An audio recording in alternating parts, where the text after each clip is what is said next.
आपने कभी देखा है हमारे इसी मुआशरे में कितने ऐसे घराने हैं कि पूरा पूरा महीना गुजर जाता है, घर की किसी मर्द को मेडिकल स्टोर पे जाने की जरूरत पेश नहीं आती, किसी डॉक्टर के पास जाने की जरूरत पेश नहीं आती। अब एक तो ये घर है, दूसरी जाने पड़ोस में और घर है जिन बेचारों का कोई ऐसा दिन नहीं गुजरता जब इनमें से कोई बंदा मेडिकल स्टोर पे हाजिरी न दे। मस्जिद में इतने एहतमाम से हाजिरी नहीं दी जाती जिस कदर मेडिकल स्टोर पे एहतमाम से हाजिरी दी जाती है। मुसलसल दवाइयां चल रही होती हैं, मुसलसल डॉक्टरों के साथ राब्ता रहता है। अब एक जैसे इंसान हैं, शायद जाहिरी सेहतमंदी के एतबार से वो लोग कम दर्जे के हों, लेकिन उनकी सेहत में बरकत है। पूरा पूरा महीना उनके घर में एक पस्तान की गोली भी नहीं आती, और दूसरी जानिब कोई दिन ही ऐसा नहीं गुजरता जहां इनके घर में कोई दवाई ना आए। उधर सेहत में बेबरकती है, इधर से सेहत में बरकत है। एक आदमी है, उसके चार बेटे हैं, चार बेटे हैं, लेकिन चार बेटों ने वालिदैन को परेशान करके रख दिया है। कोई एक भी काम का नहीं निकला, वालिदैन के नाफरमान, कामचोर, नकम्मे, किसी काम के नहीं है, वालिदैन के लिए दर्द सर बने हुए हैं। और अगले आदमी का एक बेटा है, एक बेटा फरमान बरदार, ताबेदार, लायक, जी इस्तेदाद, वालिदैन के लिए सुकून और इत्मीनान का बायस बना हुआ है। अब वो एक बेटा है, उसकी जिंदगी में बरकत है। इधर चार बेटे हैं और बेबरकती है। ये बरकत और बेबरकती इसी चीज का नाम है, तकवा परहेजगारी की बदौलत हमारी सेहत में बरकत, हमारी रोजी में बरकत, औलाद में बरकत, वक़्त में बरकत। कितने ऐसे लोग होते हैं जो दिन रात में 2 घंटे भी काम नहीं करते, लेकिन सबसे ज्यादा मसरूफ वही होते हैं। और कितने ऐसे होते हैं कि 15 घंटे काम करते हैं, फिर भी अगर कोई इमरजेंसी जरूरत पड़े उसके लिए भी टाइम निकाल लेते हैं, और कई सारे काम एक ही वक्त में कर रहे होते हैं। ये वक्त की बरकत होती है। लिहाजा हम चाहते हैं कि हमारी जिंदगी में बरकत आए तो तकवा परहेजगारी इख्तियार कर लें। हम चाहते हैं कि हमें फराख, कुशादा रिज़्क़ मिल जाए, उसके लिए हम तकवा इख्तियार कर लें। वमन यत्तकिल्लाह यजअल लहू मखरजा व यरजुकहु मिन हैसु ला यहतसिब। जो बंदा तकवा इख्तियार कर लेता है, अल्लाह ताला उसको मुश्किलात से निकलने का रास्ता देता है, और उन अतराफ से रिज़्क़ देता है जिन अतराफ से उनका वहम गुमान भी नहीं होता। यजअल्लहु मखरजा, मुश्किलात से निकलने का रास्ता बंदे को मिल जाता है। हमारा तो हाल ये है कि जिधर रुख करता हूं रास्ते बंद मिलते हैं, जिधर जाता हूं रास्ते बंद मिलते हैं। और जो तकवा वाले होते हैं वो जाते हैं बंद रास्ते, उनके लिए खुलते जाते हैं, खुलते जाते हैं। कितने लोग हमारे माशरे में ऐसे होते हैं, कभी कभार नाखुशगवार हालात आते हैं, ऐसे हर तरफ से परेशानियों के घेरे में आ जाते हैं। अड़ोस पड़ोस वाले कहते अच्छा हो गया, फंस गया, अच्छी बात है। लेकिन एक दो दिन के बाद पता चलता है कि मसला हल हो गया।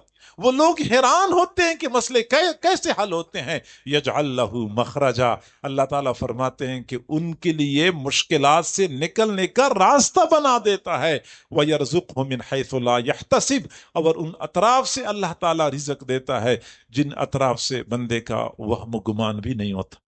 मैं जिस वक्त पढ़ता था मदरसे में, मेरा मिजाज नहीं है अपनी किसी कहानियां बयान करने का, लेकिन मैं अब बता देता हूं, दरमियान में बात आ गई। तो मदरसे में पढ़ता भी था, और साथ शहर से तकरीबन 3-4 किलोमीटर दूर के फासले पे एक बस्ती में इमामत भी करता था। माली हालात ऐसे थे कि सही नहीं थे, तो मजबूर था, इमामत भी किया करता था। अच्छा, अब शहर में असर तक तो सबक पढ़ लेता था, फिर असर की नमाज से आधा घंटा पहले मैं इमामत के लिए जाता था। मदरसे के करीब एक अड्डा सा था जहाँ पे ये सुजुकी वैगने और डाटसन डाले ये जाया करते थे। तो वहाँ मैं चला जाता था, वहाँ 2 रुपए किराया होता था, और इमामत के लिए पहुंच जाता था। एक मर्तबा जब मैं मदरसे से जाने लगा तो मैंने देखा कि मेरी जेब में 2 रुपए हैं। अब 2 रुपए जाने का किराया है और 2 रुपए वहां से वापसी का किराया भी लगना है, लेकिन मेरे पास थे 2 रुपए। खैर मैंने सोचा कि जाता हूं, जाना तो मजबूरी है, अब वापसी पे देखते हैं, अल्लाह ताला कोई इंतजाम कर लेगा। चुनांचे जब मैं अड्डे पे पहुंचा तो वो डाटसन डाला तैयार खड़ा था, तो मैं पीछे वाली सीट पे बैठ गया। अच्छा, वहां का उसूल ये था कि जो बंदा ड्राइवर के साथ फ्रंट सीट पे बैठे तो उसको 4 रुपए किराया देना पड़ता था, اگر وہ پیچھے والی سیٹ پہ بیٹھے تو 2 روپے کرایہ ہوتا تھا، میرے پاس تھے 2 روپے، میں پچھلی سیٹ پہ بیٹھ گیا۔ اب میں بیٹھا ہوا تھا، تھوڑی دیر بعد ایک آدمی آیا اور اس نے کہا کہ استاد جی، وہاں استاد جی کہتے ہیں مولانا صاحب کو یا امام صاحب کو، استاد جی آپ آگے بیٹھ جائیں، آپ یہاں اچھے نہیں لگتے۔ میں نے کہا نہیں، میں یہیں پہ خوش ہوں۔ اس نے کہا نہیں، آپ آگے آ جائیں۔ میں نے کہا میں یہیں پہ خوش ہوں۔ اب یہ بات تو میں بتا نہیں رہا تھا کہ میرے پاس ہے 2 روپے۔ اب اس کا اصرار اتنا بڑھ گیا، نہ جان نہ پہچان، اللہ کے بندے نے مجھے پکڑ لیا، کہتے آپ آگے بیٹھ جائیں۔ خیر جب اس نے مجھے ہاتھ سے پکڑا، میں مجبور ہو کے اتر گیا، اور وہ بھی خود ساتھ آگے بیٹھ گیا، میں بھی ساتھ بیٹھ گیا۔ اب میں بیٹھ تو گیا، لیکن مجھے جو اس وقت پسینے آئے، پریشان اس لیے تھا کہ جب کنڈکٹر مجھ سے کرایہ مانگے گا 4 روپے، میرے پاس ہیں 2 روپے، اس وقت جو بےعزتی ہونی ہے، اس کے لیے میں تیاری کر رہا تھا ذہنی طور پہ، اور جتنی دعائیں مجھے یاد تھی میں ساری دعائیں پڑھ رہا تھا۔ اللہ کی شان، وہ گاڑی چلتی رہی۔ ایک جگہ ایسی آئی جہاں کوئی آبادی وغیرہ نہیں تھی، جیسے کوئی چوک چوراہا ہو یا کوئی مکانات ہوں، کوئی آبادی، ایسی کوئی جگہ نہیں تھی۔ اب اس آدمی نے کہا ڈرائیور سے کہ گاڑی روک لیں۔ اس نے گاڑی روک لی۔ اس آدمی نے کنڈکٹر کو اپنا کرایہ بھی دیا اور میرا کرایہ بھی دیا، اور پھر مجھے کہا کہ آپ کے لیے میں نے بہت دنوں سے یہ پیسے رکھے ہوئے تھے، یہ 100 روپے آپ لے لیں۔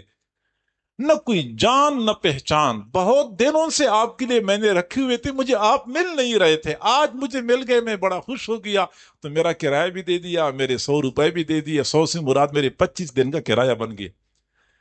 جی ہاں، اللہ تعالیٰ ان اطراف سے رزق دیتا ہے۔ میں باوضو ہوں، ذمہ داری سے یہ بات کرتا ہوں۔ سردیوں کا موسم تھا، جب رات کو 7 بجے عشاء کی نماز ہوتی تھی، یا 7:15 بجے ہوتی تھی، سردیوں کا موسم، اور رات کے 12 بجے میں مسجد کے قریب حجرہ تھا، اس میں سویا کرتا تھا۔ ایک آدمی نے دروازہ کٹکھٹایا رات کے 12 بجے، استاد استاد استاد کہتے ہیں، میں نے آواز پہچان لی، رحمت اللہ اس کا نام ہے۔ میں نے کہا کیا ہوا رحمت اللہ، رات 12 بجے کا وقت ہے؟ کہتے استاد ابو نے یہ پیسے دیے ہیں کہ یہ استاد کو دے دو۔ 200 روپے اسی وقت پکڑا دیے۔ یہ وہ رات تھی کہ میرے پاس کل مدرسے میں جانے کے لیے کرایہ نہیں تھا۔ اس نے رات کے 12 بجے، 11 بجے نہیں، 11:45 نہیں، 12 بجے کا وقت تھا، اور مجھے اس کے دل میں اللہ نے ڈال دیا کہ استاد کے پاس پیسے بھیجو۔ اب 12 بجے رات کے وقت کون جاگتا ہے، دیہاتی علاقہ تھا، لیکن اس نے میرے پاس پیسے پہنچا دیے۔ کہتے ابو نے کہا کہ استاد کو دے دو۔ تو میرے بھائیو، اللہ تعالیٰ ان اطراف سے بندے کو رزق دیتا ہے جہاں سے بندے کا وہم و گمان نہیں ہوتا۔ حضرت مولانا احمد علی لاہوری رحمت اللہ علیہ لاہور والوں کو خطاب کر کے فرمایا کرتے تھے، او لاہور والو، تم میں سے کسی کو دکان سے روزی ملتی ہے، کسی کو فیکٹری سے رزق ملتا ہے، کسی کو مارکیٹ سے رزق ملتا ہے، احمد علی لاہوری کو ان اطراف سے رزق ملتا ہے جہاں سے اس کا وہم و گمان بھی نہیں ہوتا۔